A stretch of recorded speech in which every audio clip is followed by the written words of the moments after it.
Alright, so we use these bins to bring some tomatoes and some beets and stuff in from last winter. But to refresh the soil, we added compost and perlite, and we did have a giant bag of peat moss that someone just left on our porch, which happens frequently.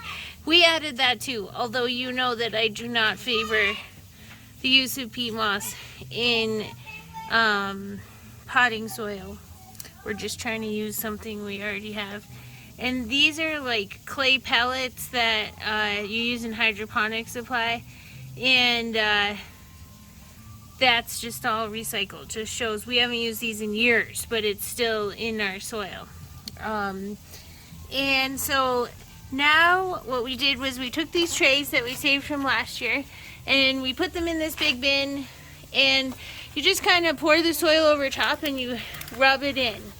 And then when you want to tamp it down, it all drops at the same level. So you just grab the sides of the tray, and with both sides you drop it once, and see it just drops about a ½ inch. And that's pretty good.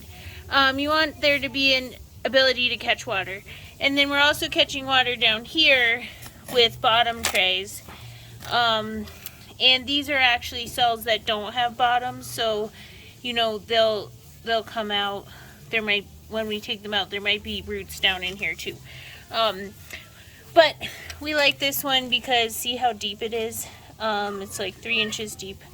So that makes it, the roots grow longer. So then on this tray you'll see I just took white duct tape and I ran it across. And this is a 50 cell tray. So I will start like this will be basically my whole garden.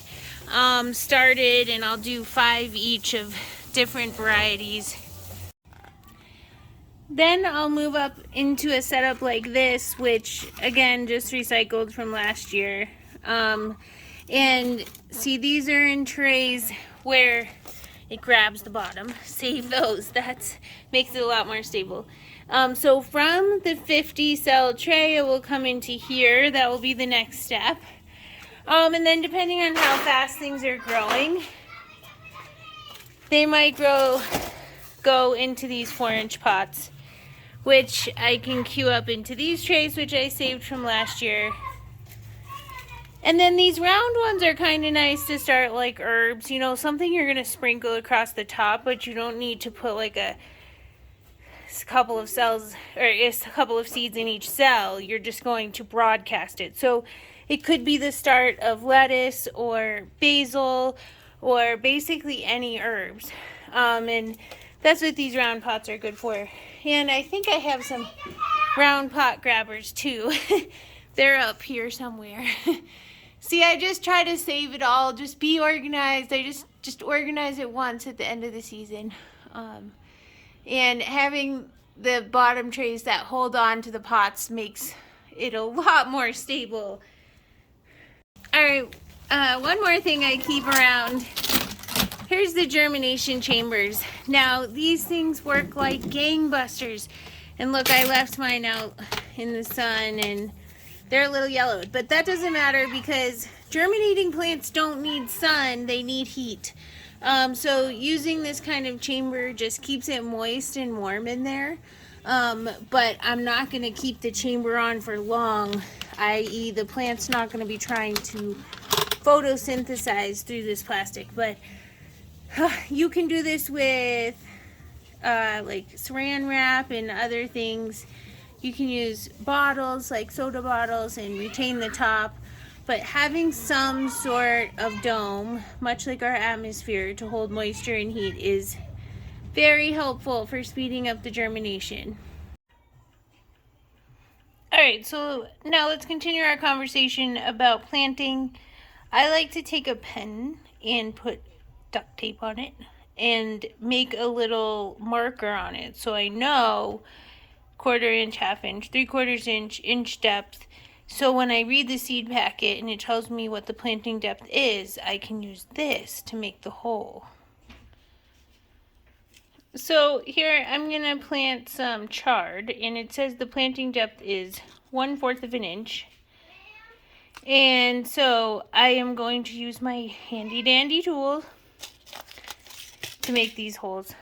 So I'll just push it down to the first line. And this is actually called a dibbler.